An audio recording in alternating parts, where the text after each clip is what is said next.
Puji nama Tuhan. Shalom Bapak Saudara. Haleluya. Ini udah cukup lama, hampir mungkin 3 tahun ya. 3 tahun tidak beribadah secara onsite, secara online. Juga kami menyapa Bapak Saudara yang ada di ruangan Zoom juga shalom. Ya, saya yakin dan percaya semuanya dalam keadaan yang sehat. Semuanya karena penyertaan Tuhan. Yang percaya katakan amin. Kita berikan tepuk tangan buat Tuhan Yesus. Yes, Engkau luar biasa buat setiap kami Tuhan. Mari satukan hati dalam doa bersama-sama. Kami sungguh mengucap syukur Tuhan sore malam hari ini. Setiap kami jemaat-Mu di Persekutuan Raja Wala ini Tuhan boleh kembali beribadah Tuhan. Semua karena anugerah Tuhan. Semua karena penyertaan Tuhan buat setiap kami. Inilah ungkapan syukur kami Tuhan. Kami menaikkan ucapan syukur kami. Mulai pujian kami, sembah kami bagi Engkau. Engkau percaya Tuhan, Engkau Allah yang bertahta di atas pujian umat-Mu. Biarlah Engkau menyatakan kuasa-Mu, Roh-Mu bekerja di tengah-tengah kami. Terima kasih Bapa di dalam nama Tuhan Yesus. Haleluya. Mari yang siap untuk memuji Tuhan. Sekali lagi berikan tepuk tangan yang terbaik buat Tuhan Yesus. Amin. Haleluya. Mari sama-sama sembah Tuhan kita. Kita siapkan hati kita. Syaralabaralabaya shandarabaya rarabaralabaralabaralaba. Kiaralabaya shandarabaya rarabaralaba. Mari naikkan ucapan syukur saudara. Ucapkan syukur, katakan terima kasih Tuhan. Terima kasih Tuhan Yesus buat hari yang Kau berikan dalam hidup kami. Terima kasih Tuhan. Kami bersyukur Yesus. Katakan Engkau baik bagi kami. Terima kasih Tuhan. Kami naikkan syukur kami. Terima kasih Yesus. Kau sungguh baik Tuhan. Ya Raba ya Ramon. Ya Raba ya Sandalaba ya Se. Ya Raba Shana Raba Ramon. Haleluya. Terima kasih Yesus. Shana Raba Ramon. Kau segalanya bagi kami. Kau yang terindah Tuhan. Haleluya. Kau yang terindah di dalam hidup ini. Tiada Allah Tuhan yang seperti Engkau, besar perkasa penuh kemuliaan. Katakan Kau yang termanis, Kau yang termanis di dalam hidup ini. Ku cinta Kau lebih dari segalanya. Besar kasih setiamu kepadaku. Ku sembah Kau, ya Allahku. Ku tinggikan nama-Mu selalu. Tiada lutut tak berteduh.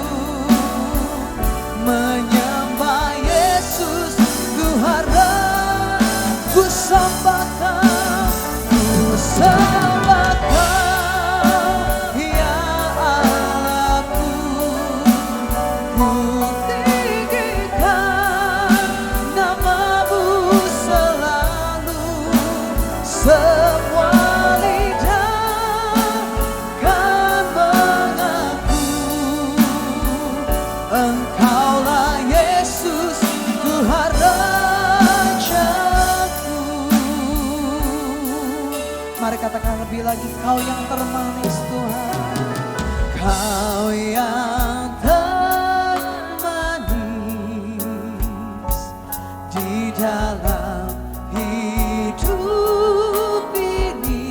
tiada Allah Tuhan, tiada Allah Tuhan yang seperti Engkau, besar perkasa penuh kemuliaan.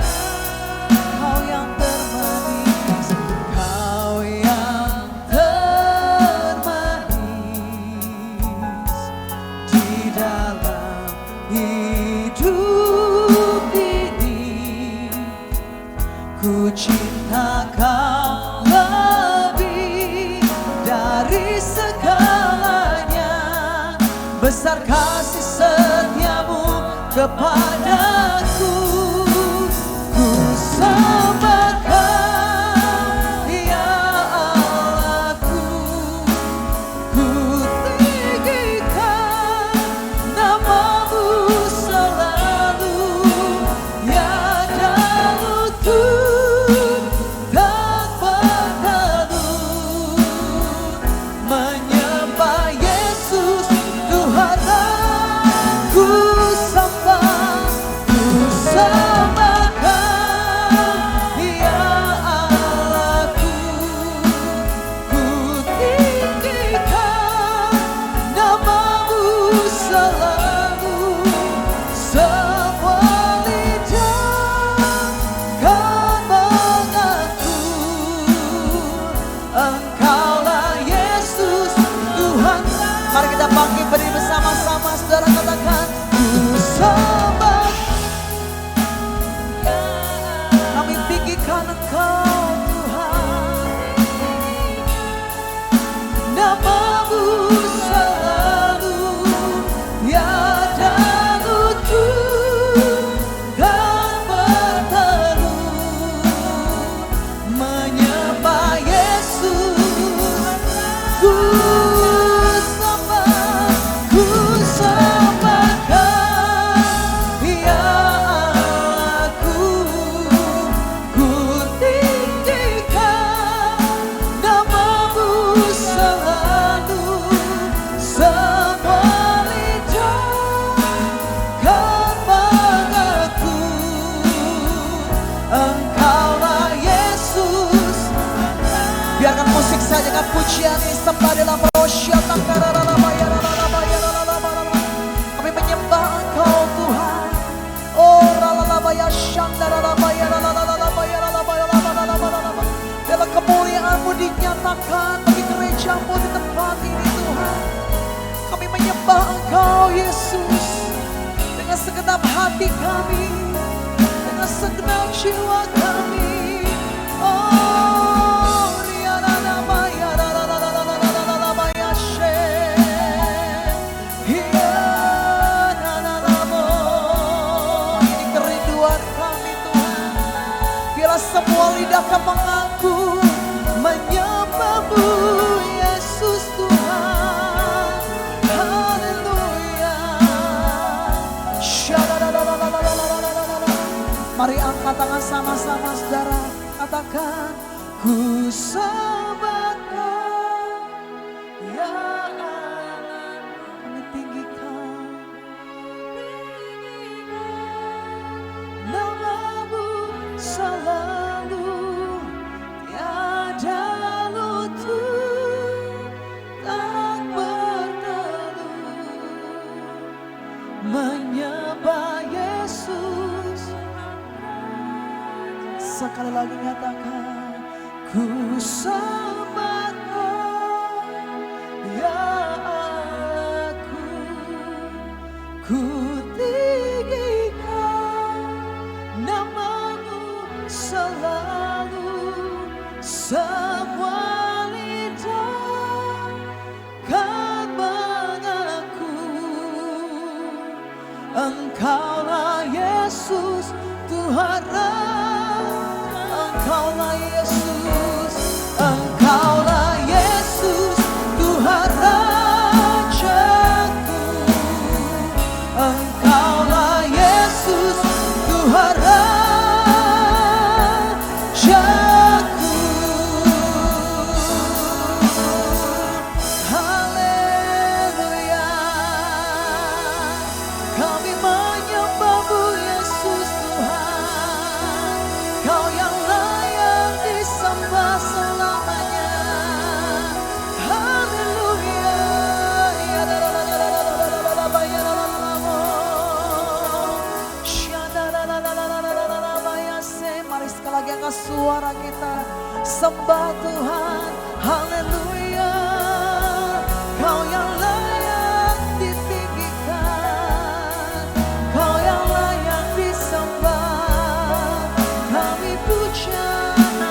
pujian kami, Yesus Tuhan, kami sembah Engkau. Layak dipuji, disembah, Kaulah yang bertata dulu, sekarang dan selamanya. Raja segala-galanya, Namamu besar terpuji. Mari katakan lebih lagi, layak dipuji, disembah, Kaulah yang bertata dulu, sekarang dan selamanya. Raja atas segala raja, Namamu besar terpuji. Katakan Hosana, Hosana, Hosana, Hosana, Hosana. Hosana bagimu Tuhan, Hosana. Mari angkat lebih lagi, katakan Hosana, Hosana, Hosana, Hosana. Sekali lagi katakan Hosana bagimu, Hosana, Hosana. Mari angkat tangan, katakan layak dipuji, disembah, Kaulah yang bertata dulu, sekarang dan Raja atas segala raja, Namamu besar. Sekali lagi katakan layak dipuji, disembah, Kaulah yang bertata dulu, sekarang dan selamanya. Raja atas segala raja, Namamu besar terpuji. Namamu besar termulia. Namamu besar termulia. Mari berikan tepuk tangan sorak-sorai bagi Allah kita. Sorakan haleluya. Segala pujian, segala hormat, segala kemuliaan hanya bagi Engkau Yesus Tuhan dan Raja kami. Yang percaya katakan amin. Tepuk tangan buat Tuhan Yesus, haleluya. Bisa berikan salam kiri kanan saudara, katakan shalom. Kita siap untuk memuji Tuhan kita, amin. Mari kita masuk hadiratnya dengan nyanyian syukur. Tepuk tangan sama-sama, haleluya.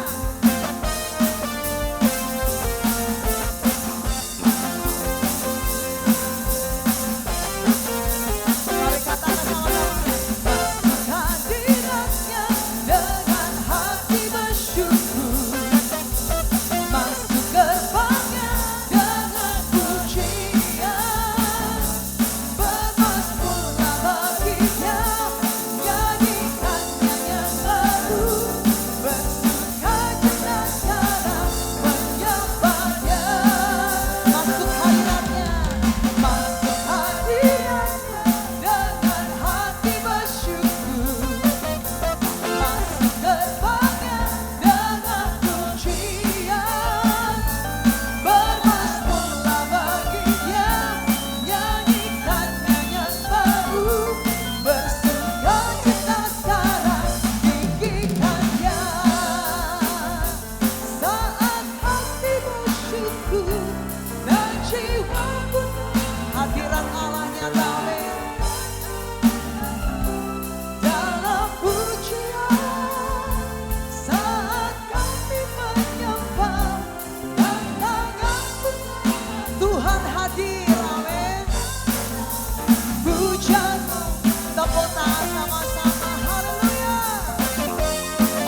Dia yang sungguh baik, amin. Mari katakan, masuk hadiratnya dengan hati bersyukur, masuk gerbangnya dengan pujian, bermasmurlah baginya, nyanyikannya yang baru, bersukacita sekarang menyembahnya. Masuk hadiratnya dengan hati bersyukur, masuk gerbangnya dengan pujian, bermasmurlah baginya, nyanyikannya yang baru, bersukacita sekarang tinggikan Dia. Saat hati bersyukur dan jiwa bersuka, hadirat Allah nyata dalam pujian.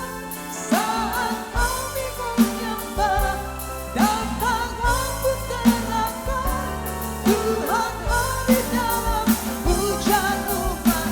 Mari angkat tangan katakan, saat hati bersyukur dan jiwa bersuka, amin, hadirat dalam pujian. Saat hati menyembah dan tangan pun terangkat, Tuhan hadir dalam pujian umat. Tuhan hadir, amin. Tuhan hadir dalam pujian umat. Dengan iman katakan, Tuhan hadir dalam pujian umatnya. Haleluya.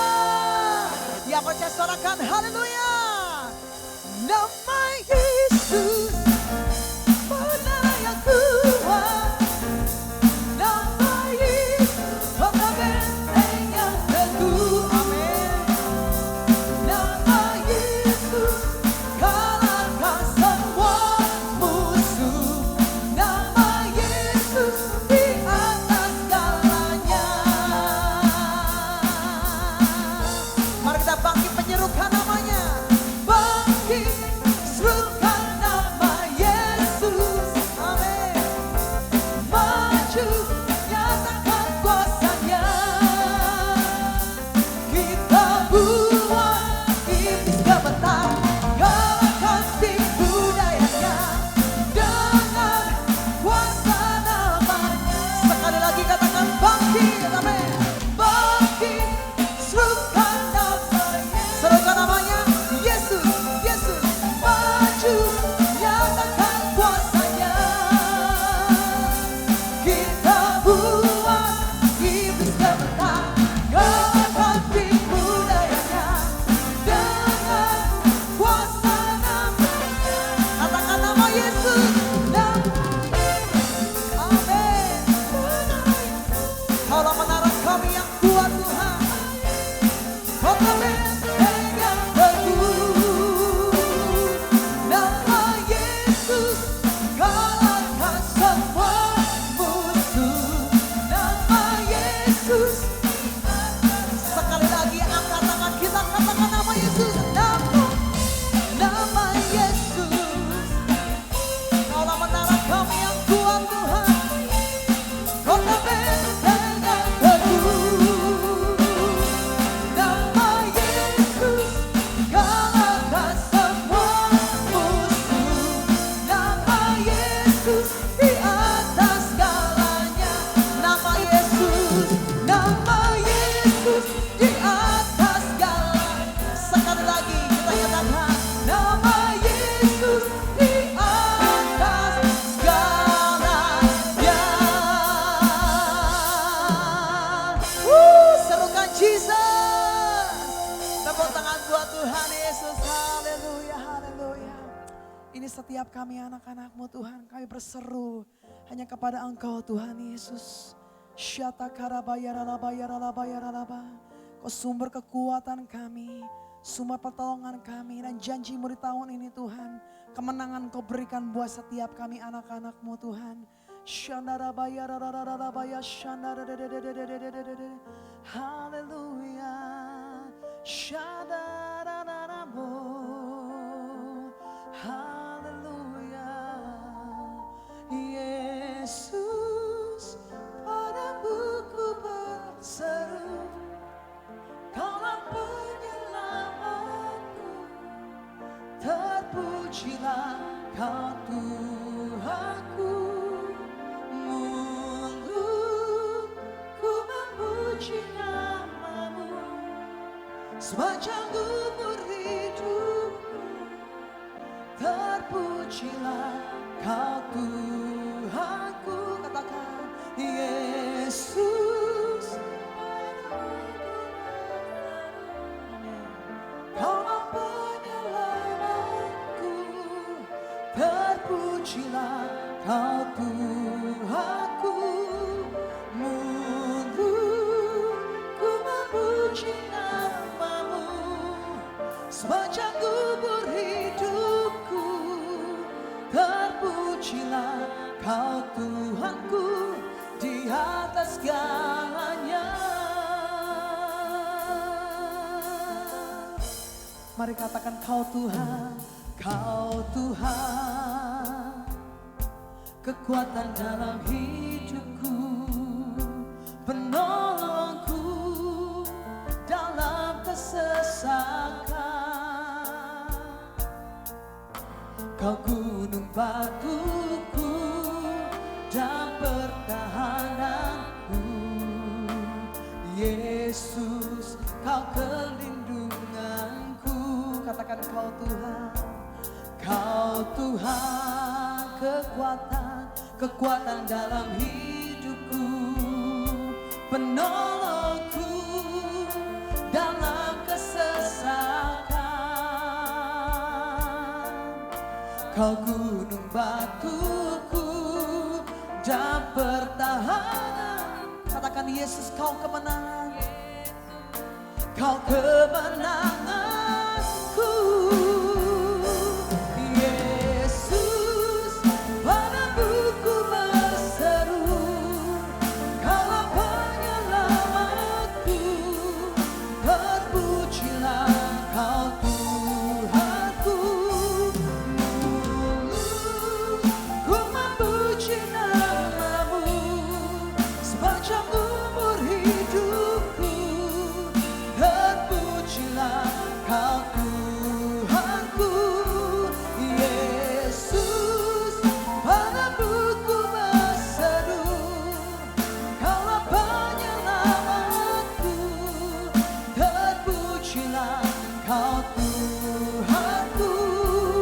Mulut ku memuji namamu, sepanjang umur hidupku, terpujilah Kau Tuhan. Katakan Yesus, Yesus, padamu ku berseru, Kaulah penyelamatku, terpujilah Kau Tuhanku. Mulutku memuji namamu, sepanjang umur hidupku, terpujilah. Mari lebih lagi katakan Yesus, Yesus, padamu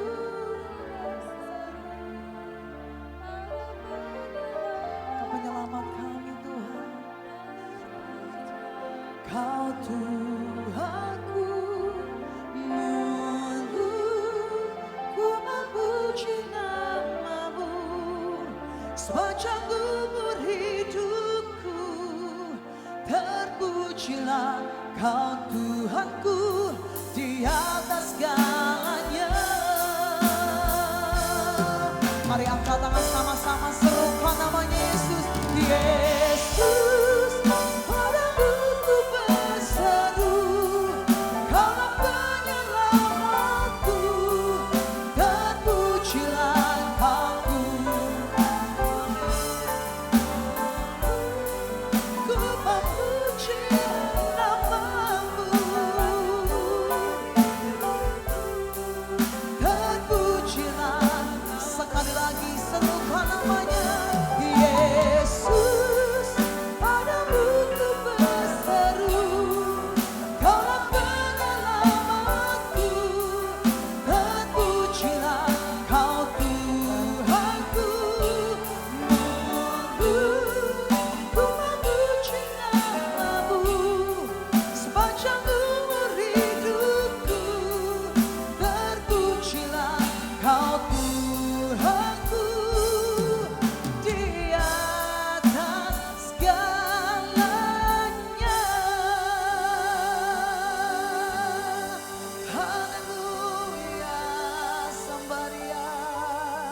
Oh Ramaya Shandararararara Maya Rararamo. Shenanamaya Sandaraya So. Mari bangun mesbahnya, mari bangun mesbah pengucapan syukur. Tuhan Engkau baik, biar Kau yang bertahta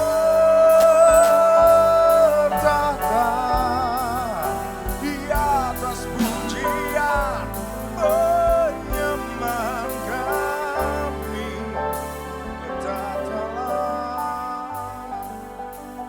Dan ketika Engkau yang bertahta di atas penyembahan dan pujian kami di dalam nama Tuhan Yesus, maka pengudusan yang daripadamu mengalir di tengah-tengah kami Tuhan. Dari titik ini sampai radius seluas-luasnya ada hadirat-Mu Tuhan. Ada pengudusan yang daripadamu. Maka segala sesuatu yang bukan daripadamu Tuhan, semua yang tidak kudus, tidak dapat bersatu dengan yang kudus. Maka segala sesuatu yang bukan dari Tuhan undur dari tengah-tengah kami. Dari tempat ini sampai radius seluas-luasnya cengkram dalam hadirat-Mu Tuhan. Cengkram dalam hadirat-Mu Tuhan. Tuhan Roh Kudus, Kau hadir di tengah-tengah kami Tuhan. Kami minta roh hikmat, wahyu, pengertian turun atas setiap kami. Ajari kami untuk bisa meraba hati-Mu, bergerak kemanapun yang Engkau mau ya Bapa. Tuhan Yesus, Engkau terus bertahta dan bergerak di tengah-tengah kami Tuhan. Sentuh hidup kami. Dan kemerdekaan yang daripadamu jadi dalam hidup kami. Di dalam nama Tuhan Yesus. Kami siap Tuhan, kami siap. Dalam nama Tuhan Yesus semua yang percaya katakan. Amin, amin. Silakan duduk saudara. Shalom. Wah, haleluya, haleluya. Kehormatan buat saya saudara. Saya boleh berada di tengah-tengah saudara. Untuk bisa sharing saudara. Saudara, akhir-akhir ini Tuhan sedang menaruh beberapa kegelisahan di dalam hati saya, saudara. Dan menurut saya sebuah kegelisahan itu sebenarnya sehat. Saya ulangi sekali lagi, sebuah kegelisahan itu sehat. Kalau ada seseorang yang enggak memiliki kegelisahan, itu hati-hati saudara. Stagnansi akan terjadi dalam hidup kita kalau enggak ada kegelisahan apapun. Tapi ketika kita ada kegelisahan, ada sesuatu yang kita pergumulkan bersama dengan Tuhan. Ada sesuatu yang kita bawa di hadapan Tuhan. Dan percaya ketika kegelisahan itu kita bawa di hadapan Tuhan, Tuhan Roh Kudus pun akan menjelaskan banyak hal dalam hidup kita. Amin saudara. Nah akhir-akhir ini saudara, saya itu ada satu firman yang bergema di dalam kepala saya tentang ketika aku kembali, Tuhan katakan. Adakah aku mendapati iman di bumi? Ini sesuatu yang kelihatannya, oh iya itu ada tertulis dalam firman Tuhan. Tapi ketika Tuhan Yesus memperkatakan hal tersebut, artinya hal itu bisa jadi terjadi di masa-masa akhir dari akhir zaman, saudara. Akan muncul di mana sebuah masa orang akan tetap percaya Yesus di dalam kekristenan, tetap pegang nama Yesus. Tapi kehilangan inti dari pergaulan dengan Tuhan.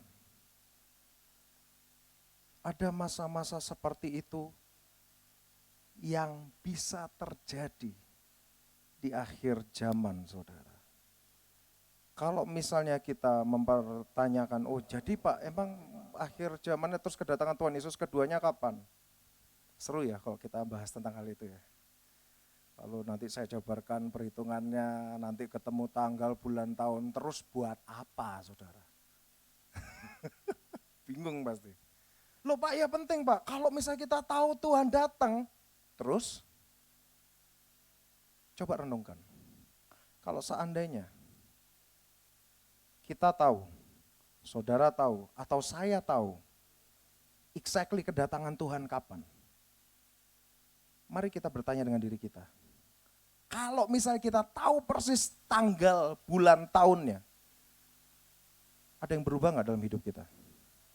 Kalau misalnya kita berubah, misalnya katakanlah kita jadi lebih serius sama Tuhan, ya, pelayanan jadi lebih gas-gasan, lebih gaspol untuk pelayanan, untuk nabur, untuk korban di hadapan Tuhan kita lebih gaspol. Pertanyaannya, kita kerjakan itu semua karena apa? Jangan-jangan karena kita takut ketinggalan. Loh, gini saudara, kalau misalnya ketika Tuhan datang, ada yang namanya pemisahan atau pengangkatan. Nanti ya di dalam yang namanya teologi, nanti eskatologi itu nanti bercabang tuh. Ada yang namanya pemisahan, ada yang namanya pengangkatan. Yang manapun itu, pemisahan atau pengangkatan. Ada golongan yang diangkat, betul? Ada golongan yang ditinggal. Satu lagi, kalau misalnya saya tanya, ada di antara kita, ada yang golongan ditinggal, langsung dalam hati, tolak dalam nama Tuhan Yesus. Tenang dulu saudara, yang lebih gawat itu satu, golongan yang tertinggal, itu masalah. Kalau golongan yang ditinggal, pasti Tuhan perlengkapi. Tapi kalau golongan yang tertinggal, harusnya dia masuk golongan yang dipisahkan. Namun, karena satu dan lain hal, dia tidak bisa masuk dalam kriteria itu. Saudara sadari atau tidak, di masa-masa akhir zaman, ya, tentang jumlah jiwa-jiwa, pertobatan, bagaimana jiwa-jiwa diselamatkan itu harus semakin banyak. Namun bukan tanpa alasan Tuhan mengatakan yang terdahulu bisa jadi yang terkemudian. Kenapa? Di masa-masa akhir ada golongan orang-orang yang mereka baru mengenal kasih Tuhan, mereka berani gila-gilaan buat Tuhan. Melebihi dari orang yang bahkan, mohon maaf, dilahirkan dari tengah-tengah keluarga yang sudah diselamatkan. Bukan tanpa alasan loh. Kenapa Tuhan katakan hal itu? Jadi saudara, kita harus mulai masuk di dalam perenungan dalam hidup kita. Kita menjalani hidup hari demi hari. Kita lihat hidup kita merefleksikan hidup kita ada di mana. Karena bagaimanapun, Anda kalau melihat di masa-masa akhir itu, ada golongan pemisah, ada golongan yang dipisahkan, itu tetap Tuhan melihat kualitasnya seperti apa. Bukan cuma sekedar tahu nama Tuhan. Pengenalan akan Tuhan dan pengetahuan akan Tuhan, itu dua hal yang berbeda. Pengenalan akan Tuhan, ada pergaulan di situ. Pengetahuan akan Tuhan, Anda bisa dengar khotbah sebanyak-banyaknya, baca buku sebanyak-banyaknya. Gak usah ngalami tapi, itu masuk di dalam pengetahuan. Buktinya apa? Bahwa ketika di masa-masa akhir Tuhan sangat memperhatikan yang namanya kualitas. Anda lihat di dalam firman Tuhan, berapa kali Tuhan membahas tentang pemisahan. Ada yang namanya dipisahkan antara gandum dan lalang. Betul? Ada lagi yang dipisahkan antara kambing dan domba. Itu dua golongan yang diselamatkan loh sebenarnya. Kambing, domba, dua-duanya kenal Tuhan. Yang satu merasa mengerjakan sesuatu, yang satu kapan aku mengerjakan hal itu. Yang satu mengerjakan karena dia mengerti ada tugas saja, tapi yang satu dia ngerti kerinduan hati Tuhannya. Nanti Anda akan mengerti saudara. Ada beberapa hal kita jangan cukup puas. Dalam pengikutan kita akan Tuhan, jangan pernah cukup puas. Never enough. Jangan pernah merasa, aku kayaknya udah cukup kenal. Enggak bisa. Aku kayaknya sudah cukup dalam. Enggak bisa. Di mana ketika kita merasa hal itu, stagnansi akan terjadi. kekerdilan rohani akan terjadi. Dan itu sangat-sangat berbahaya. Golongan kambing dan domba. Ketika kita belajar golongan kambing dan domba, saudara, dipisahkan antara kambing dan domba. Kita bisa melihat.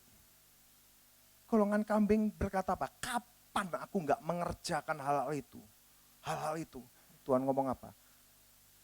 Apa yang enggak kamu kerjakan? Untuk orang-orang yang enggak kamu perhatikan ini. Itu seakan-akan bicara tentang itu. Tapi berbicara tentang apa? Si golongan kambing, dia merasa sudah mengerjakan sesuatu di situ. Itulah kenapa nanti di dalam pemisahan kambing dan domba kita belajar satu hal. Jangan cukup puas. Kita bisa tahu apa yang Tuhan perintahkan dan kita kerjakan. Tapi cari sampai saudara dan saya mengerti apa yang tersembunyi di hati Tuhan. Oh ya, Anda kalau mau semakin dalam. Di golongan tebing itu berbicara tentang boleh dan gak boleh. Itu orang-orang kekristenan yang sebenarnya terjebak di dalam Taurat itu sendiri. Di dalam firman Tuhan, Paulus mengatakan bahwa nggak ada yang salah dengan hukum Taurat. Tapi karena hukum Taurat, dibilang nggak boleh malah kita kepengen, betul? Golongan tebing, saudara. Ini dosa nggak ya?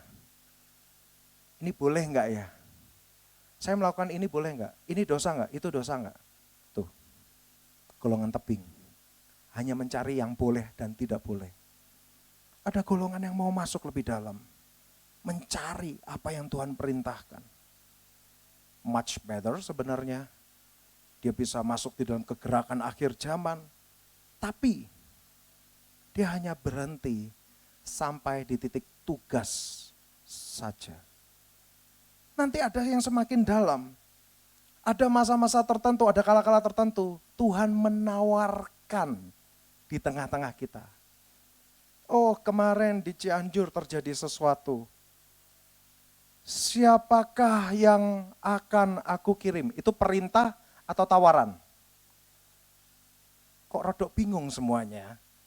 Tawaran atau perintah, saudara? Tawaran.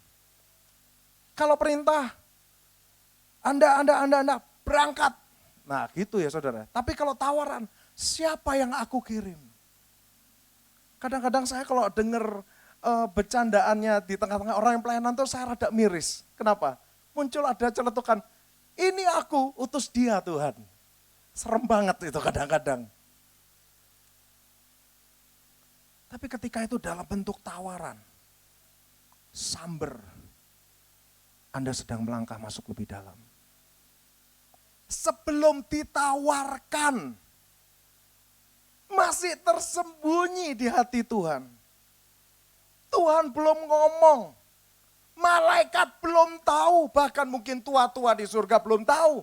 Masih tersembunyi di hati Tuhan. Hati Tuhan melihat ada sebuah tempat membutuhkan jangkauan tangan kasih saudara. Tapi itu masih tersembunyi di hati Tuhan. Bisa nggak kita tahu? Bisa nggak? Bingung semuanya kan? Bisa nggak kita tahu apa yang masih tersembunyi di hati Tuhan? Kalau Anda ngerti apa yang saya sampaikan, Anda akan ngerti kenapa ada yang namanya kita one day memerintah malaikat-malaikat. Seakan-akan kayak malaikat nggak ngerti kerjaannya aja gitu ya. Tapi bentar dulu. Bisa nggak masih tersembunyi di hati Tuhan? Kita tahu. Dan kita bisa meresponi. Karena itu hubungan yang lebih dalam, saudara. Bisa nggak? Di satu firman dikatakan, siapa yang tahu yang tersembunyi dalam hati manusia? Selanjutnya apa?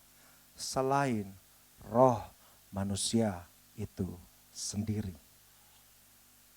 Siapa yang tahu yang tersembunyi di hati Tuhan? Selain roh Tuhan sendiri. Ayat selanjutnya mengatakan apa? Kita menerima pewahyuan bukan dari roh dunia, tapi dari roh Allah. Artinya, itu masih tersembunyi di hati Tuhan. Harusnya kita tahu. Memang kadang-kadang, kalau saya membuka tentang hal ini, beberapa orang stres kayaknya. Pak, kita nih mau belajar dengar suara Tuhan aja, ribetnya setengah mati. Ini lagi, masih di hati Tuhan, kita suruh nyelidikin. Itulah kenapa saudara, bergaul dengan Tuhan. Di dalam pergaulan, Anda akan semakin mengerti hati Dia. Karena apa? Di dalam sebuah pergaulan, dua belah pihak ini saling meradiasi. Siapa yang lebih kuat, dia akan meradiasi yang lemah. Nanti lama-kelamaan ketika Anda bergaul dekat dengan siapa, kadang-kadang selera kopinya bisa sama, saudara. Betul ya? Kadang-kadang beberapa hal hobi bisa sama. Bahkan kadang-kadang beberapa pemikiran bisa sama tanpa ngomong. Apalagi suami istri. Kita bisa saling mengerti. Walaupun kalau suami istri rada beda kadang-kadang. Kadang-kadang sudah puluhan tahun Pak, gak ngerti-ngerti. Nah itu kerennya Tuhan. Tapi kita ngerti ancar-ancarnya gimana saudara. Dan ketika Anda bergaul dengan Tuhan, Tuhan akan menyatakan hatinya. Bahkan Tuhan ngerti kok. Kadang-kadang kita pusing gimana dengar suara Tuhan. Akhirnya kita karena terlalu malas dengan kedagingan kita untuk melatih ketajaman kita cari hamba-hamba Tuhan yang peka. Tanya sama orang-orang tersebut, tanya sama hamba-hamba Tuhan tersebut. Gak ada yang salah sih. Tapi sampai kapan? Sampai kapan? Di satu titik kita harus mengerti saudara. Beberapa keputusan-keputusan besar yang terjadi dalam hidup saudara. Keputusan itu diambil buah dari hubungan saudara pribadi dengan Tuhan. Saya di bawah mentor Pak Daniel, dari bawah mentoring Pak Daniel. Pak Daniel Cipto, Pak Daniel Kristianto, mungkin Pak ada beberapa dari saudara kenal.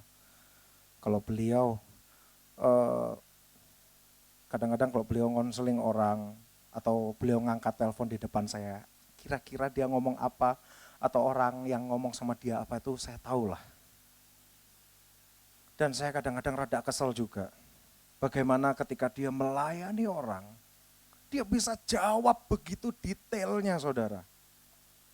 Sampai kira-kira itu kursinya ngadep kemana, itu bisa dibahas sampai sedetail itu saudara. Tapi kalau saya nanya dari dulu, kamu tanya Tuhan. Kamu dapat apa enggak dari Tuhan? Enggak, Be. Ya udah kamu tanya Tuhan. Loh, papi udah doa belum? Ya pokoknya yang penting kamu doa dulu. Saya tanya Tuhan. Ya bingung saudara ya. Ya opo, tanya Tuhan ini gimana? Nanti Tuhan ngomong. Melalui berbagai macam peristiwa atau sesuatu dorongan di dalam hatimu. Ya sudahlah. Saya tangkap ada beberapa pesan yang saya ambil. Saya konfirmasi dengan beliau. Saya dapatnya ini, Bing. Pasti, ya. Sudah minta tanda? Sudah. Yakin? Yakin, saya bilang. Ya wis, kita doa sepakat. Jalani. Amin. Saya mau bersaksi, saudara. Saya nggak mau melebih-lebihkan. Lebih banyak berdarah-darahnya daripada benernya, saudara.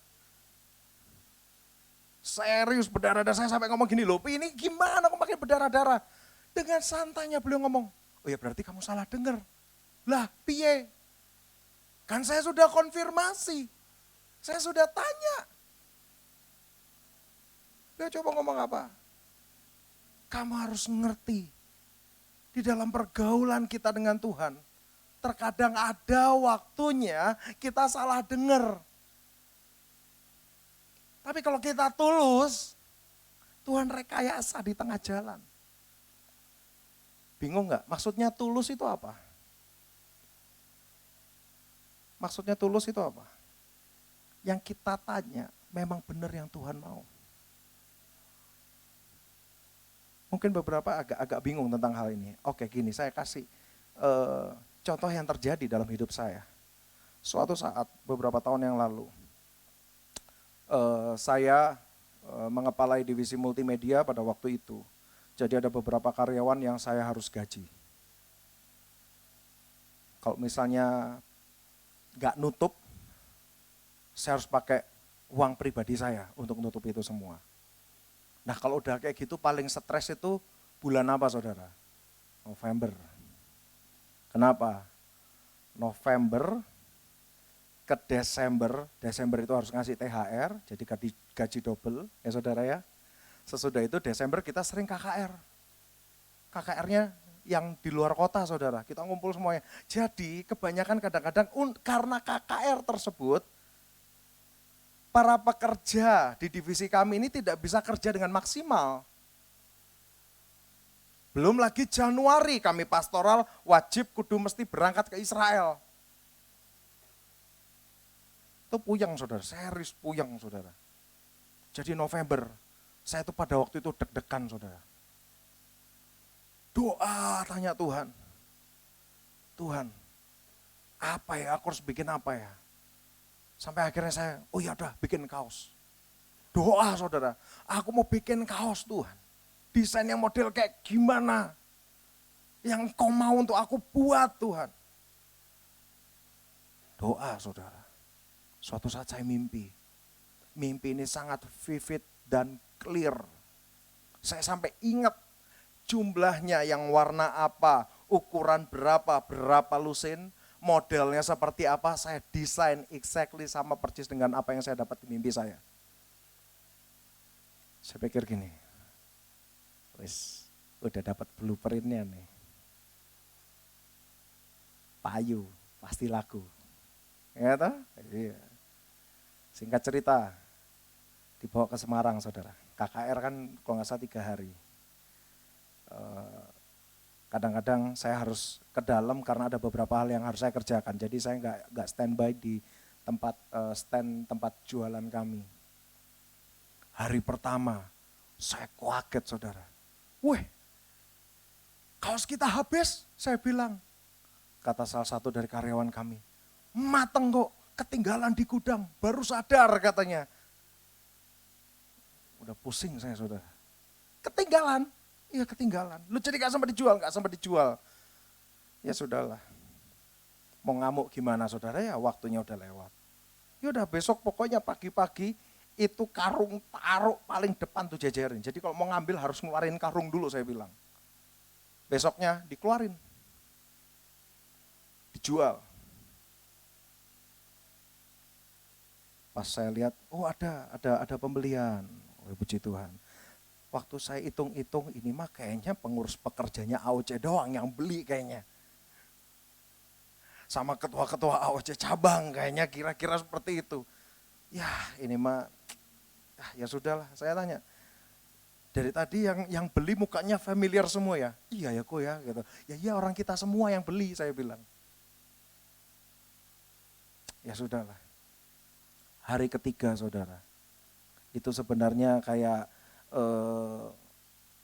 hari di mana itu penentuan. Saya nggak mau gambling, nggak mau kayak gimana. Potong 30%. Jadi harganya potong 30% saudara. Itu ya, saya melihat mujizat yang dari Tuhan saudara. Dan menurut saya ini benar-benar mujizat. Kenapa? Di hari terakhir, itu dijual, anak-anak pada bawa keliling. Kaos-kaos sembari potong 30%. Mujizatnya apa? Bisa nggak laku, satu pun nggak laku. Itu kalau bukan mujizat apa itu saudara? Itu mujizat loh. Walaupun rada aneh mujizatnya. Kadang-kadang Tuhan selera humornya juga rada aneh saudara. Ya saya pulang sembari puyeng saudara ya. Duh ini gimana saya pikir. Nanti aku mau urusan deh, ini mau sama Tuhan kayak gimana nih. Singkat cerita, pulang. Desember, ya seada-adanya, ya ketutuplah intinya seperti itu. Untuk gaji anak-anak dan THR-nya. Januari, ya ketutuplah. Februari, Maret, saya menenangkan diri saudara ya. April, saya ngadep sama Tuhan. Karena apa? Suatu saat saya mimpi ketemu sama Tuhan. Wah ini ketepaan. Saya kebetulan ingat, Tuhan aku mau berperkara.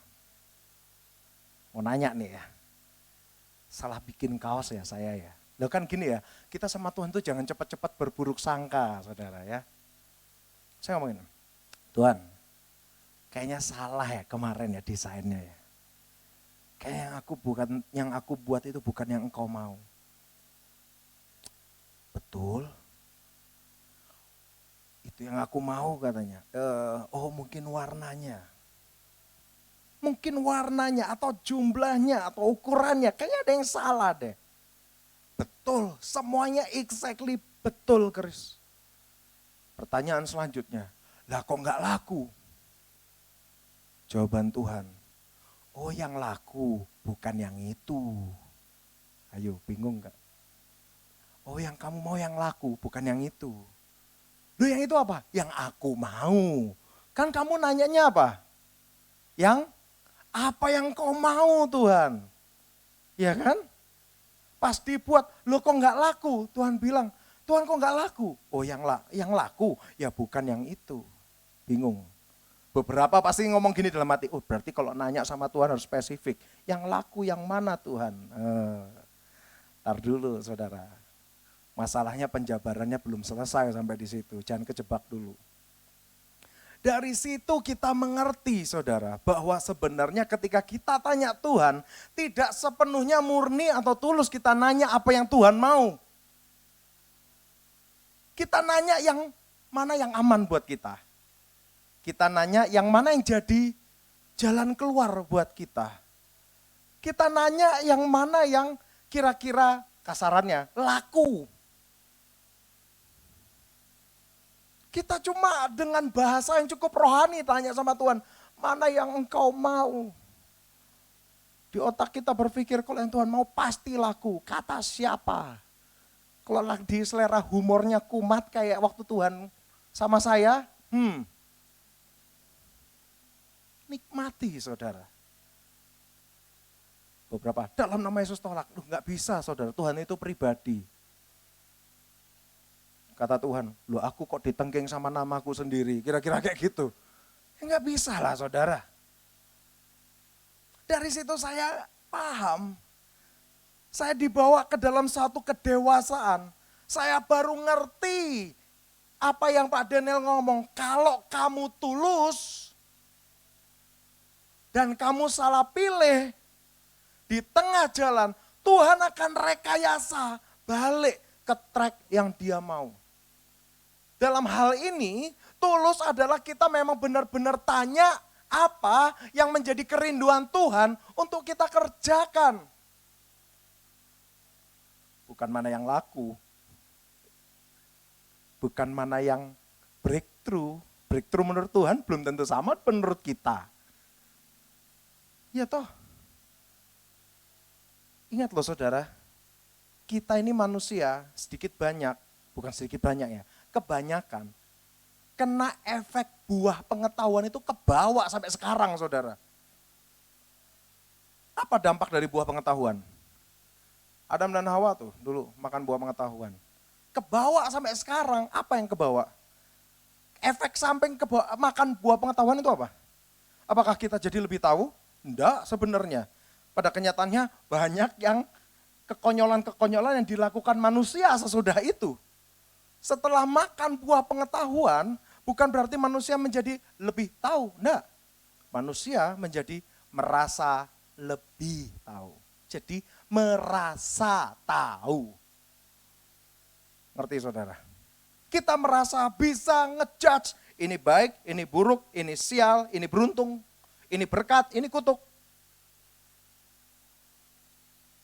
Tapi ketika kita mau nempel sama Tuhan, kita taruh ini.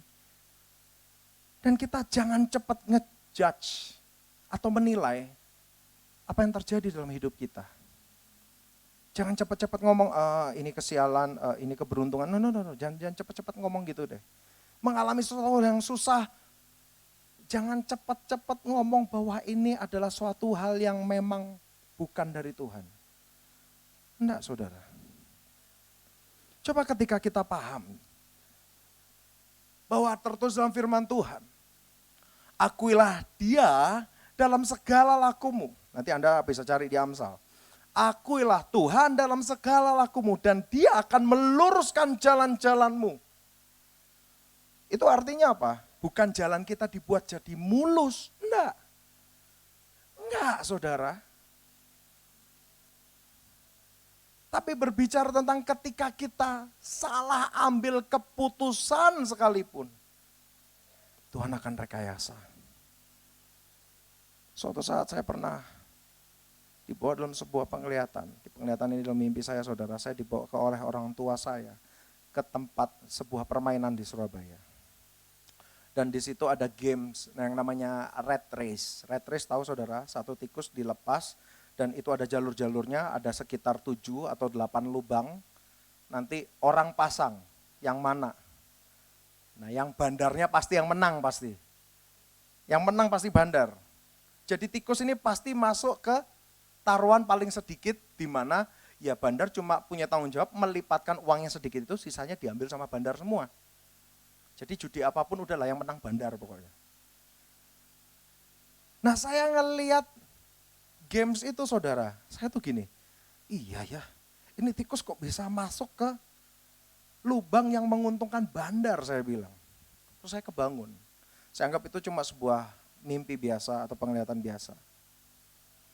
Berapa waktu kemudian saya sedang pelayanan, kalau nggak salah pada waktu itu di Manado saudara ya.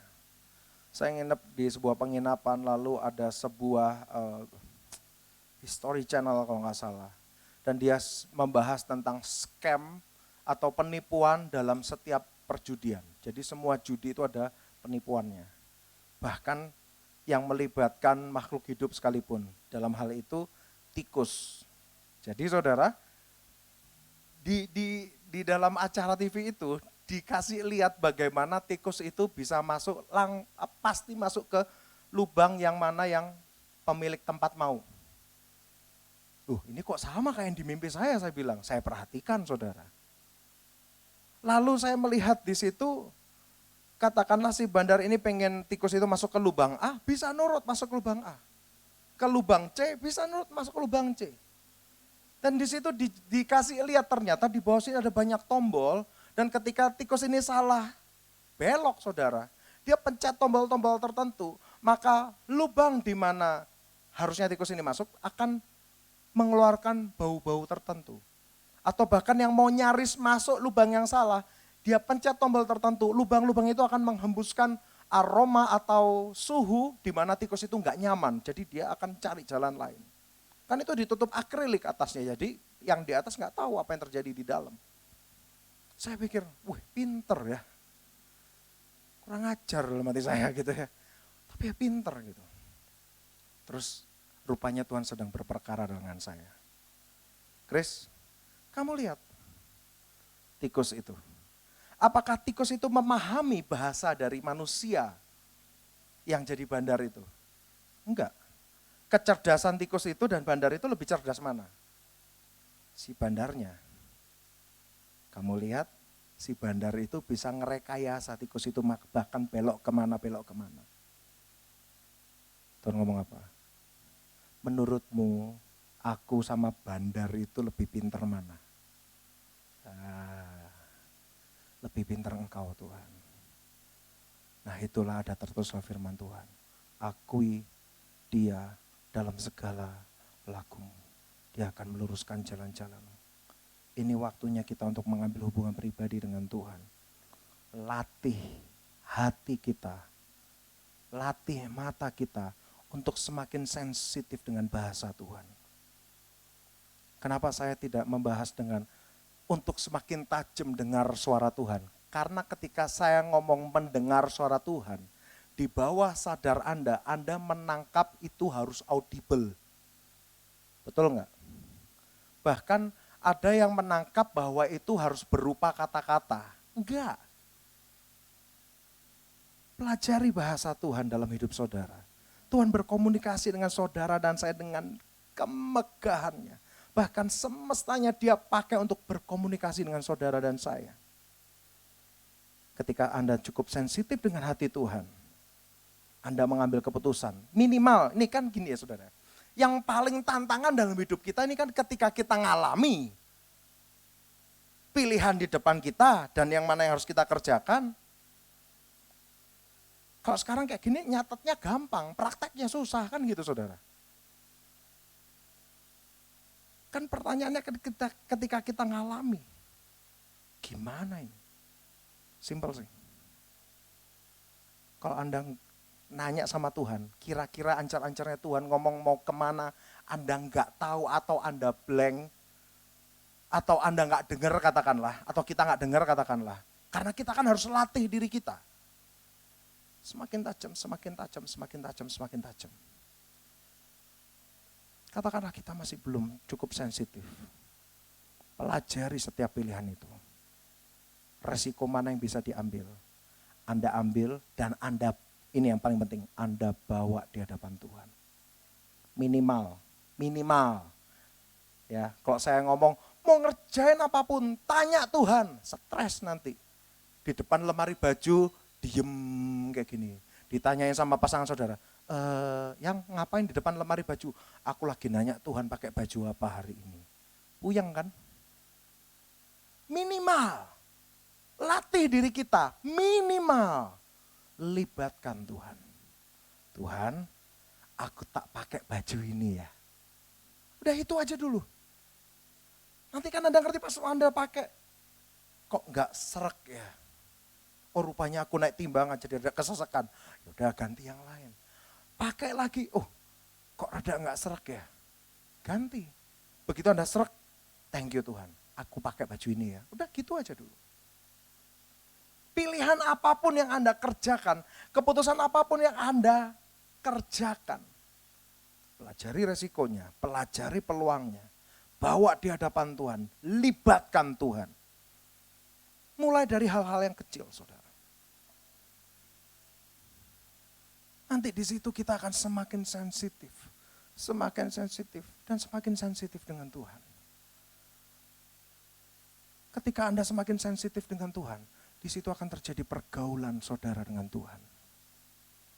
Memang ada beberapa quotes yang mengatakan, oh, pertemuan dengan Tuhan itu yang mengubah kita. Saya kok nggak begitu percaya dengan hal itu.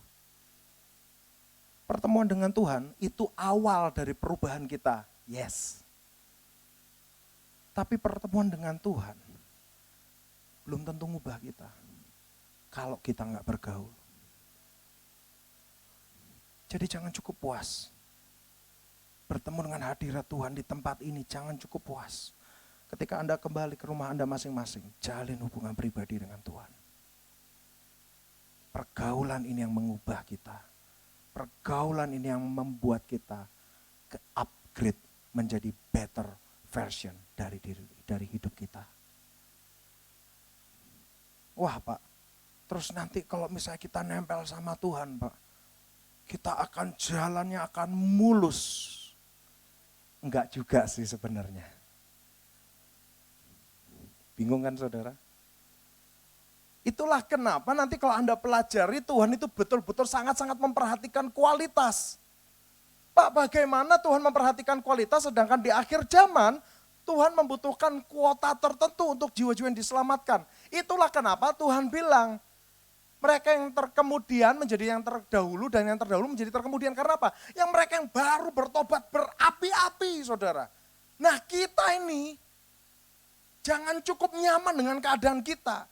Pastikan minyak kita penuh dan kita sama berapi-apinya kan gitu. Anda lihat, pemisahan kambing dan domba, lalang dan gandum, gadis bijaksana dan gadis bodoh, bayangkan. Pemisahan terjadi. Kualitas sangat diperhatikan. Itulah kenapa jangan cukup puas. Pak, saya sehari sudah baca Pak, sekian pasal. Jangan cukup puas. Tidak pernah puas untuk ngejar Tuhan. Buat apa Pak ngejar Tuhan Pak? Kalau dijebak kayak Bapak, tiba-tiba nanya, oh yang laku, bukan yang itu. Kan mateng Pak. Saudara Anda harus ngerti. Ketika kita masuk di dalam kedewasaan, Tuhan akan mendidik kita dengan cara yang berbeda. Belum tentu Tuhan akan menjebak saudara seperti Tuhan menjebak saya. Bisa jadi lebih parah. Atau bisa jadi nggak perlu dijebak seperti itu, tapi Anda sudah ngerti malam ini yang namanya ketulusan itu apa. Nggak apa-apa, rela aja dulu. Bisa ngerti maksud saya? Rela aja dulu. Tahu bedanya rela sama tulus, tahu nggak bedanya apa saudara?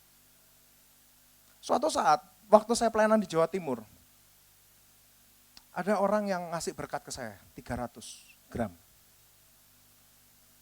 Ya, 300 gram. Lanjutkan sendiri, selanjutnya apa? 300 gram itu menurut saya pada waktu itu banyak.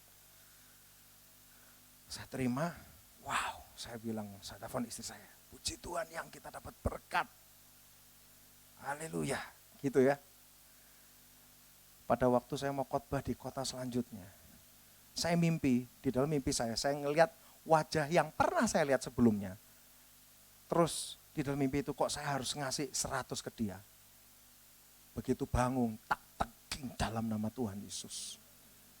Anyah engkau, pembuat kejahatan gitu ya kira-kira. Ya iya mana bisa Tuhan ditengking kan kira-kira gitu. Sorenya saya kebaktian. Mata saya ngelihat, puji Tuhan, enggak ada. Sharing saya, khotbah saudara. Kira-kira udah 15 menit saudara. 15 menit muncul. Kalau bahasa Sunda apa? Si borokokok muncul. Kesel banget saudara. Lah muncul, udah telat duduk paling depan pula. Duduk paling depan. Sesudah duduk paling depan saudara. Saya langsung ngeblank saudara. Tadi aku ngomong apa ya gitu ya. Tadi ngomong apa, yaudah kita nyembah. Kita nyembah, udah gitu udah saya closing.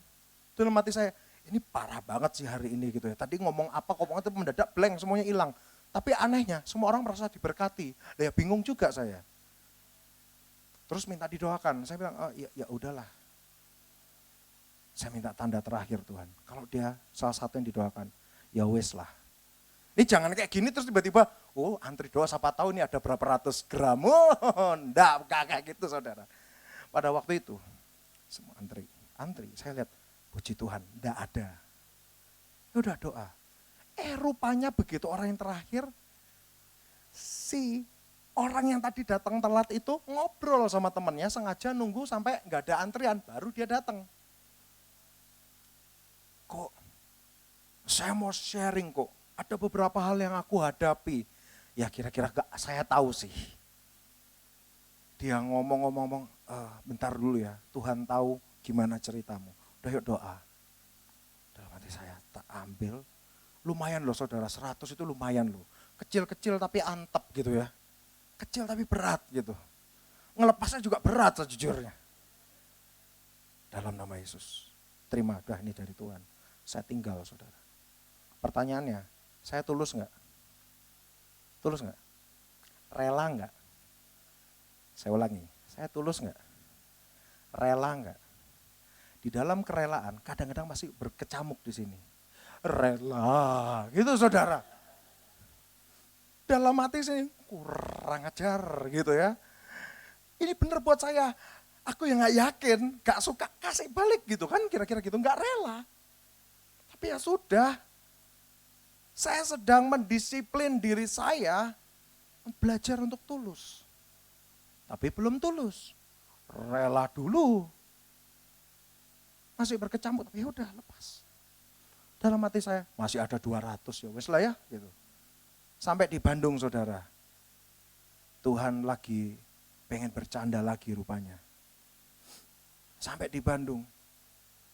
Berapa hari kemudian saya mimpi. Itu 200 harus kasih ke pemimpin saya Pak Daniel. Pas bangun bodoh amat gue mau nakal. Gak mau tak kasih saya bilang tak kantongin.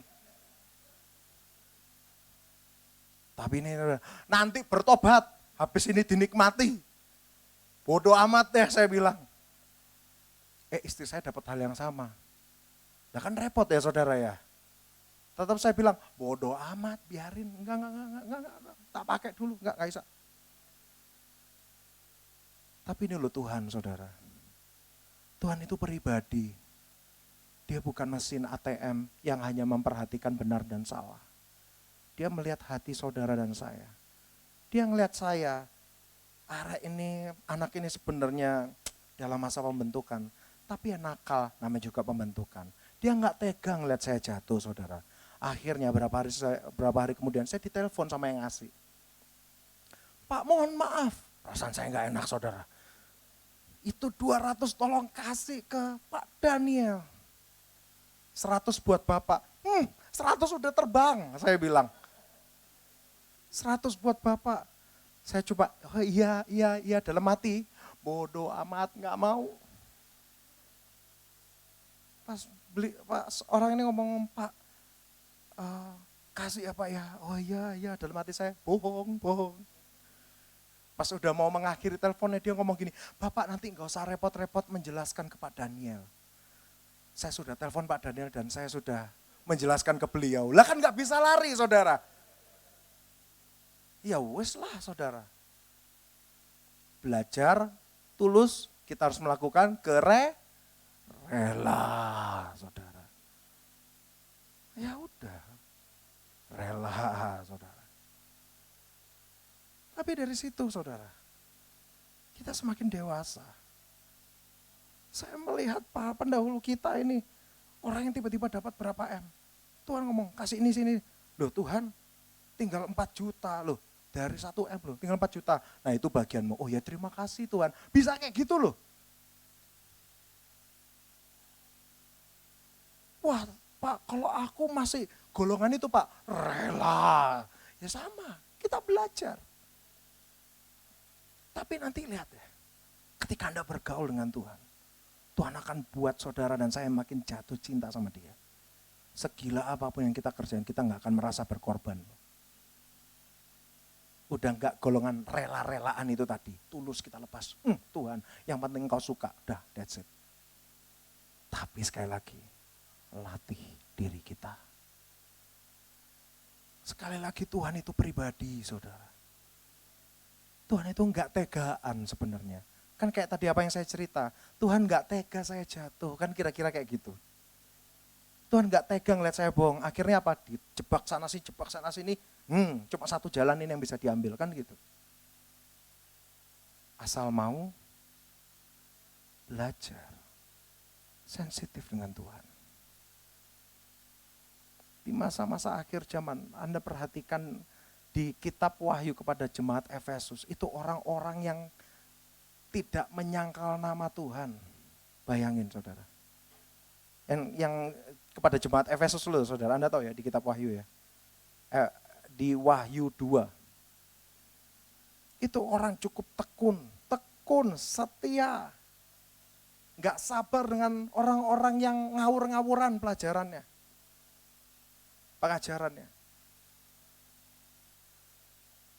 Tapi mereka dibilang sama Tuhan, aku mencela engkau karena engkau kehilangan apimu yang semula. Tuhan bilang apa? Kalau kamu gak bertobat, aku akan datang, kaki dianmu tak ambil. Anda tahu arti kaki dian diambil? Kita ini bait Allah, saudara. Saya ulangi, kita ini bait Allah. Kalau Anda pelajari di dalam kemah pertemuan, bait Allah, satu-satunya sumber cahaya di dalam kemah pertemuan bait Allah. Gak ada matahari bisa masuk, gak ada. Satu-satunya sumber cahaya di dalam kemah pertemuan ataupun bait Allah, itu cuma menorah atau kaki dian.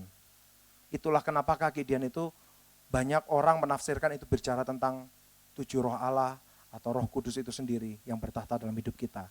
Sebab seperti yang Yohanes 1 katakan, itu adalah pelita Tuhan yang menyala dalam hidup kita.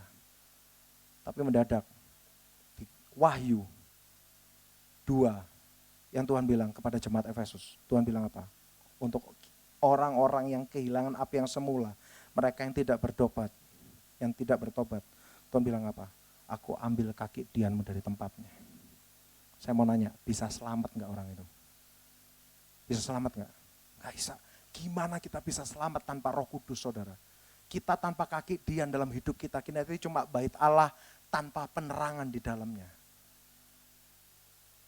Itulah kenapa dibilang kalau mereka yang menang, yang di jemaat Efesus, mereka yang menang dapat apa? Buah kehidupan. Sekarang saya nanya, setelah nanti semuanya selesai, siapa yang masuk surga enggak makan buah kehidupan? Semuanya makan toh. Artinya ini standar minimal loh saudara. Hati-hati loh. Saya selalu takar diri saya. Jangan sampai aku minyaknya kering dan apinya tidak menyala. Bergaul sama Tuhan saudara. Kenali dia pribadi. Apapun, tanya Tuhan. Minimal libatkan Tuhan dalam segala hal. Latih ketulusan dalam hidup saudara.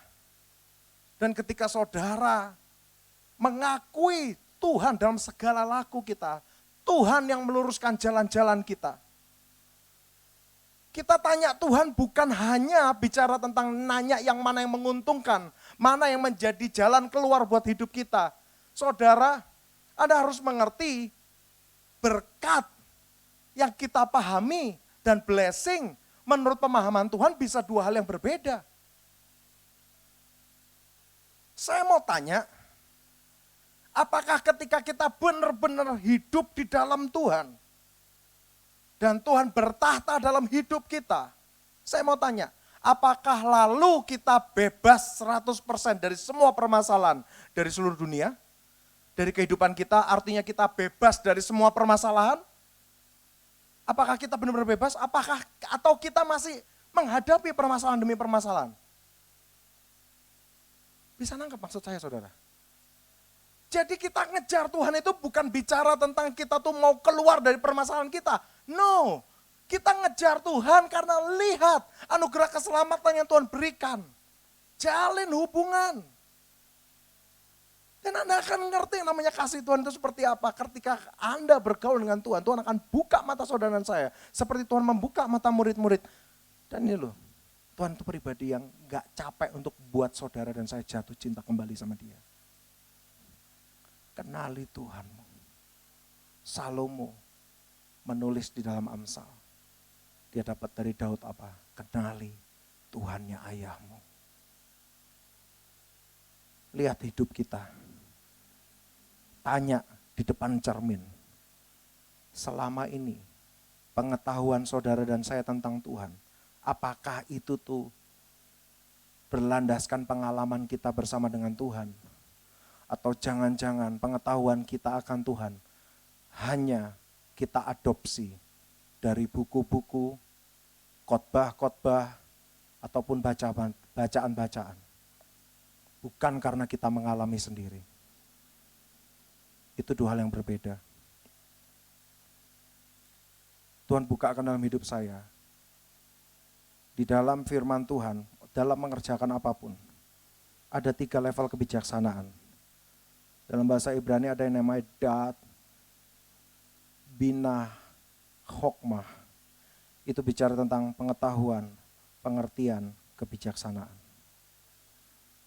Ketika numpuk di dalam pengetahuan kita, pengetahuan itu bicara tentang informasi, wawasan yang masuk dalam hidup kita. Itu knowledge atau dat itu tadi. Tapi ketika Anda menjalani, Anda praktekkan, di situ akan muncul yang namanya understanding. Di situ setelah Anda mengalami terus berulang-ulang, di situ akan lahir yang namanya wisdom. Itulah kenapa di Amsal dikatakan understanding, wisdom itu keuntungannya melebihi emas, perak, batu permata. Melebihi itu semua, understanding dan wisdom. Kenapa yang dibahas understanding dan wisdom, bukan knowledge?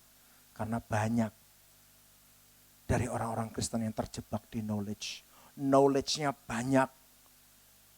banyak, tapi dia tidak mengalami apa yang dia tahu. Kapan Pak kita mau ngalami Pak?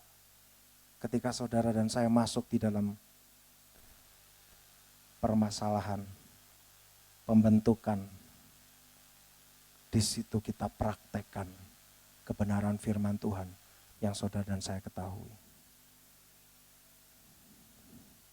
Kenapa tadi saya bilang, Anda nempel sama Tuhan sekalipun bukan berarti kita tuh bebas dari semua permasalahan. Kita harus ngerti kenapa. Ketika Anda buka di dalam kitab Kejadian, kita tuh diciptakan serupa dan segambar gak dengan Tuhan? Terakhir ya ini ya. Wah, terakhir baru buka Alkitab, Pak. Tadi udah banyak saudara. Nanti di dalam rekaman, oh ini cari nih. Nah itu buat PR tuh ayatnya di mana. Nah yang sekarang saya kasih tahu ancer-ancernya. Di dalam Kejadian 1 ayatnya yang ke-26. Dikatakan, baiklah kita menjadikan manusia menurut gambar dan rupa kita, supaya mereka berkuasa atas ikan-ikan di laut dan burung-burung di udara, dan atas ternak, atas seluruh bumi, dan atas segala binatang melata yang merayap di bumi. Lihat, Tuhan menciptakan serupa dan segambar. Lihat ayat selanjutnya. Siap-siap kaget ya saudara. Oke, ayat selanjutnya. Maka Allah menciptakan manusia itu menurut gambar dan rupanya. Seperti itu ditulis? Enggak ya saudara ya. Dikatakan apa? Allah menciptakan manusia itu menurut gambarnya. Menurut gambar Allah diciptakannya dia. Laki-laki dan perempuan diciptakannya mereka. Segambar dan serupa enggak jadinya? Hah? Lu bingung ya saudara ya? Lu ini niatnya Tuhan mau bikin serupa dan segambar kok. Jadinya kok diciptakan segambar saja. Berarti kita serupa nggak dengan Allah? Kita segambar nggak dengan Allah? Ya. Serupa nggak? Belum. Itulah kenapa dalam firman Tuhan Yesus turun ke bumi, dia mengambil rupa manusia. Rupa seorang hamba. Nanti Anda pahami. Anda akan ngerti. Sekarang saya nanya, apakah berarti ketika Tuhan nyatan awalnya menciptakan manusia serupa dan segambar, lalu di sini ayat 27 dikatakan bahwa Tuhan menciptakan kita segambar dengan dia, apakah dia membatalkan niatnya untuk membuat kita serupa dengan dia? Dia membatalkan niatnya enggak? Enggak. Lah, terus kapan kita serupa dan segambar? Kapan? Setelah kita menang, kita pulang. Itulah kenapa dalam hidup kita ada yang namanya, wah orang ini sedang mengalami proses ya. Proses apa? Paulus menyatakan bahwa kita akan mengalami apa? Mengejar keserupaan dengan Kristus. Artinya, pembentukan Tuhan dalam hidup kita belejet itu segambar. Dan pengolahan itu akan terus terjadi sampai kita pulang. Jadi, setiap apapun yang kita alami, ketika itu dikatakan sebagai proses ataupun pembentukan, itu adalah hal yang baik untuk saudara dan saya. Karena pembentukan itulah, kesabaran itu bisa muncul. Betul? Pengampunan itu bisa keluar. Kan saya dulu tuh pernah ngomel sama Tuhan. Tuhan aku nih ngalami hal-hal yang kayak gini nih. Suatu saat saya akan ceritalah apa yang pernah saya alami. Cukup roller coaster sebenarnya. Tuhan aku nih capek kadang-kadang ngalamin kayak ginian. Sampai kapan Tuhan? Tuhan bilang apa? Udahlah Chris, nikmati, jalani bareng sama aku. Karena kalau kamu udah sampai sini kamu mau ngampuni siapa? Bagaimana kasih itu bisa muncul dalam hidupmu? Bagaimana kamu di sini mau salah paham sama siapa? Kamu mau bersabar sama siapa di surga? Mau melepaskan pengampunan ke siapa? Itulah kenapa kita dibilang seperti bejana tanah liat. Selama belum dilalukan dengan api, kita masih bisa dibentuk-bentuk. Kalau sudah dilalukan dengan api, selesai, khalas. Proses pembentukan kita. Nanti ya, kalau misalnya bicara tentang level di surga apa segala macam, itu cuma bisa dikerjakan di sini. Selesai dari ini, udah gak bisa lagi di surga. Karena hal-hal yang menyakitkan, menyedihkan, yang pedih, hal yang gak nyaman, yang membuahkan kesabaran, membuahkan pengampunan, kasih, empati, pengertian, atau apapun itu cuma bisa kita hadapi atau kita jalani di muka bumi. Itulah kenapa Tuhan katakan kita diciptakan segambar, dan dalam kehidupan kita ada yang namanya proses, ada yang namanya pembentukan.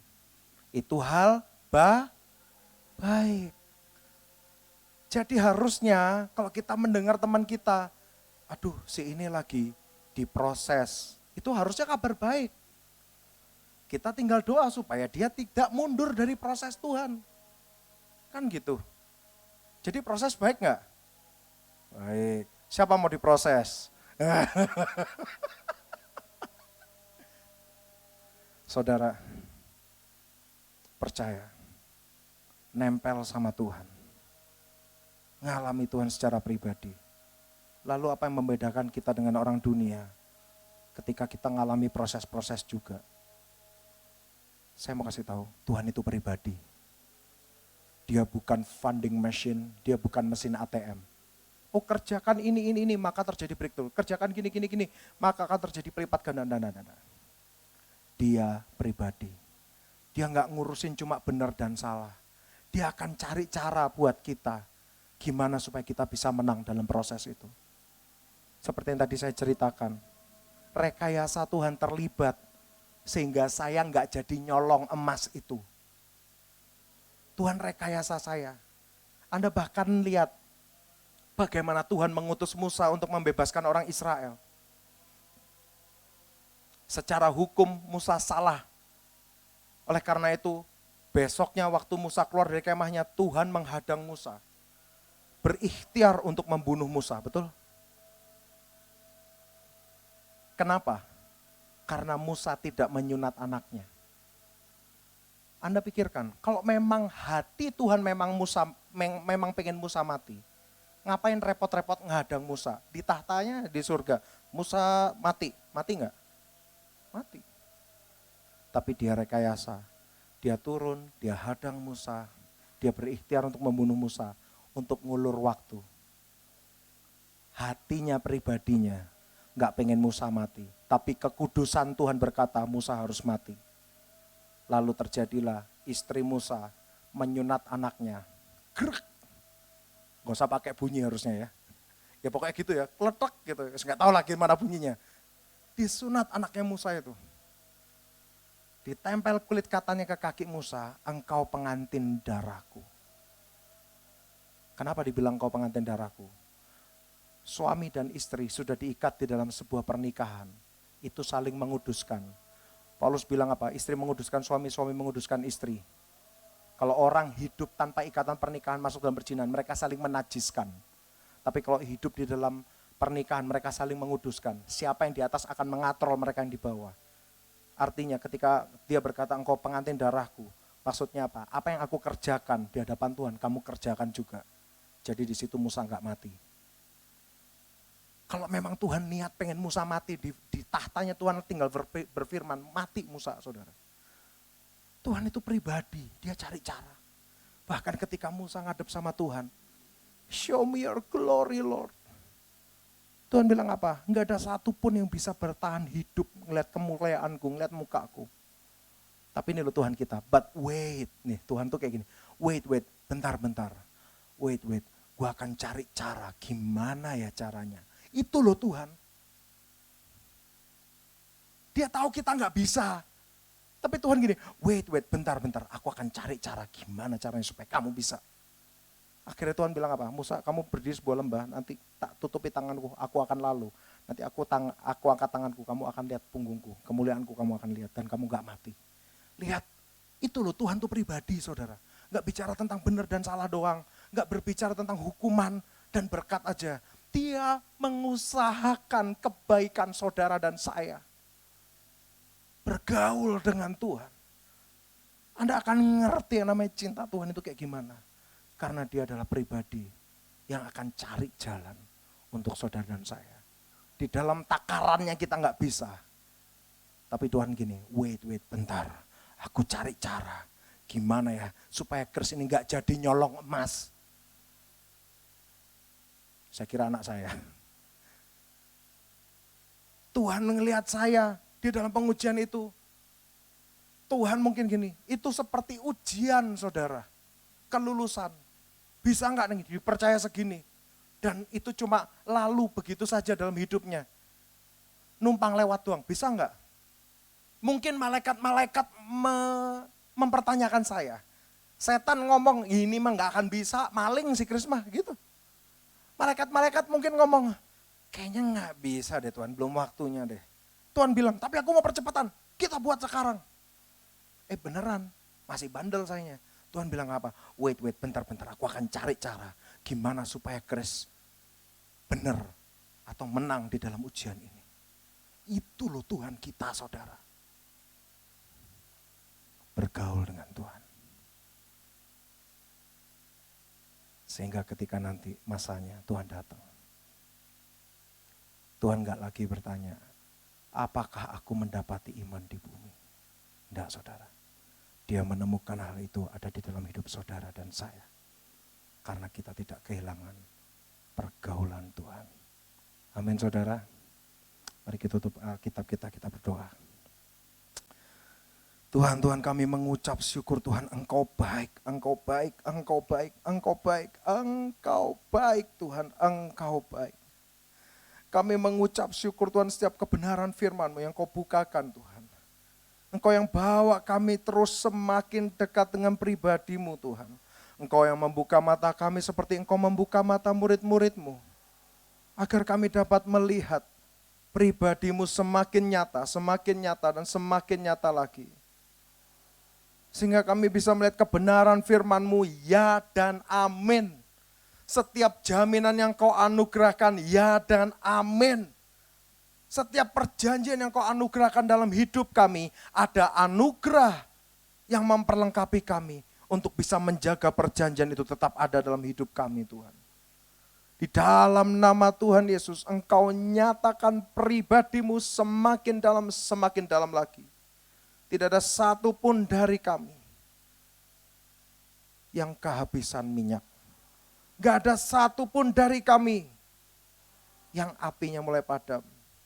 Engkau yang menambah-nambahkan minyak kami. Dan Engkau yang menyalakan pelita itu menyala dalam hidup kami. Bakar kami dengan cinta-Mu Tuhan. Bakar kami dengan cinta-Mu di dalam nama Tuhan Yesus. Sehingga kami tidak kehilangan api kami yang semula. Dalam nama Tuhan Yesus, mari buka tangan kita dan terima dalam nama Tuhan Yesus. Kami terima setiap benih yang Kau tabur hari ini dalam nama Tuhan Yesus. Semuanya berakar nguat, bertumbuh dengan sempurna dan berbuah lebat. Jadi daging dalam hidup kami. Kami mengalami Engkau secara pribadi Tuhan. Bukan hanya mendengar tentang Engkau saja.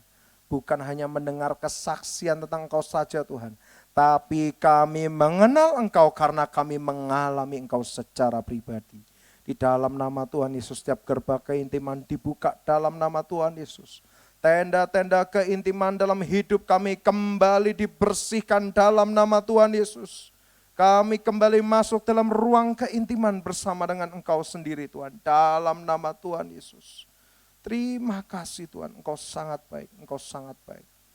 Dari apa yang sudah Engkau taburkan Tuhan. Tidak ada yang kering, tidak ada yang mandul, tidak ada yang mati di tengah-tengah kami. Semua berakar dengan kuat, bertumbuh dengan sempurna dan berbuah lebat. Di dalam nama Tuhan Yesus, jadi dalam hidup kami. Dalam nama Tuhan Yesus dan semua yang percaya katakan, amin. Tuhan Yesus memberkati. Oke, mari kita perjamuan kudus saudara.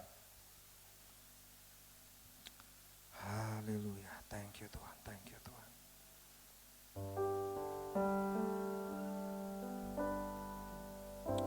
Tuhan.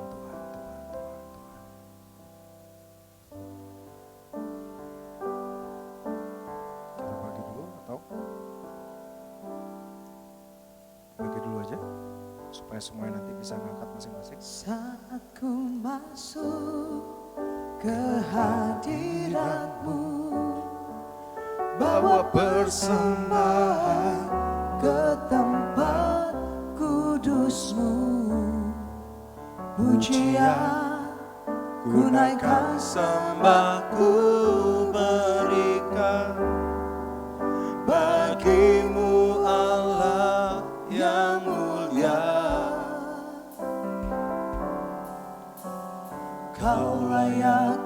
aku menghampirimu, melihat tata kemuliaan-Mu Tuhan. Pujian ku naikkan sembah Tuhan, Tuhan Engkau baik. bagimu Allah yang mulia, oleh kuasa darah-Mu Kau telah tebus dosaku. Kekudusan-Mu melingkupiku, kasih-Mu kasih-Mu mengalir.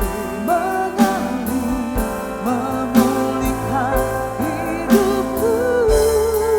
Sungguh besar anugerah-Mu, Kau selamatkan hidupku. Ku menjadi ciptaan yang baru oleh kuasa darah-Mu. Ku menjadi ciptaan yang baru oleh kuasa darah-Mu. Mari saudara, kita lakukan perjamuan ini dengan hikmat. Terjadi persekutuan yang indah antara kita dengan Tuhan sendiri. Dan pahami betul ketika kita sudah angkat roti dan anggur ini bukan lagi roti dan anggur, tapi ini adalah tubuh dan darah Yesus. Mari kita angkat roti di atas kepala kita di dalam nama Tuhan Yesus. Tuhan, kami angkat Tuhan. Dan kami tahu ini adalah tubuh-Mu Tuhan, yang Kau bawa Tuhan dalam hidup kami menjadi korban Tuhan. Sekali untuk selama-lamanya melayakkan kami Tuhan. Menyelesaikan semuanya di dalam nama Tuhan Yesus. Kami akan makan persekutuan yang indah dengan-Mu sendiri Tuhan terjadi dalam hidup kami. Kau bertahta dalam hidup kami dan kami ada di dalam-Mu. Dalam nama Tuhan Yesus. Persatukan kami Tuhan dalam nama Yesus. Mari kita makan.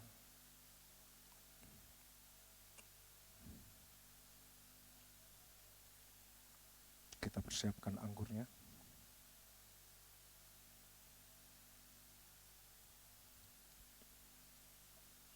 Dan di dalam nama Tuhan Yesus, kami angkat piala anggur ini Tuhan. Ini adalah darah-Mu yang kudus, darah perjanjian baru dan kekal, yang menyelesaikan semuanya, membasuh kami, menguduskan kami, mendamaikan kami. Ketika kami minum Tuhan, darah-Mu, biar setiap darah-Mu Tuhan mengalir dalam setiap peredaran darah kami. DNA ilahi yang daripada-Mu aktif dalam hidup kami. Sehingga apa yang daripada-Mu nyata dalam hidup kami. Persekutuan kami dengan Engkau terjadi di dalam nama Tuhan Yesus. Mari kita minum dalam nama Yesus.